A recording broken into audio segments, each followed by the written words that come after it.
Mume wangu. Jamani, kuna wanawake ambao hawana aibu.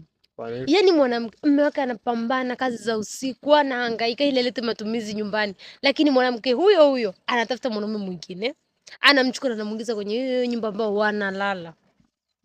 Kwa hiyo ulimuona kabisa? Nilimuona kweli, yaani nilivyompenda nitatangaza mji mzima huu, wote watajua, na mume wake akirudi lazima nimwambie. Mbea ni msema ukweli ambaye hajaagizwa, lakini katika huo ukweli wake basi kuna muda una faida, lakini pia kuna muda una madhara, na madhara yake huaga ni makubwa sana. Tambua kwamba wale pale ni wanandoa, na endapo mume wake atajua, basi unafikiri ni nini kitakachotokea? Zaidi ni kwamba wataachana, na watakapoachana, kumbuka pia wana watoto.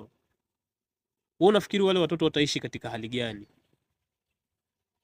Watateseka sana sana tu.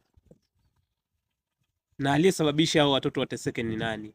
Sio yule mwanamke ambaye alimuingiza mwanaume ndani, bali ni wewe ambaye ulienda kutoboa siri ambayo hukutakiwa uende ukaitoboe.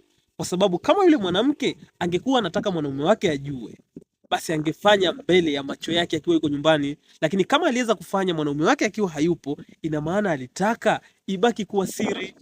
Wewe unapoenda kuifichua ile siri ambayo hata Mwenyezi Mungu pia labda yeye asingeenda kuifichua, yani unataka watoto wale wateseke. Watateseka wale watoto, na laana za Mwenyezi Mungu zitakushukia wewe, kwa sababu wewe ndio chanzo. Sijui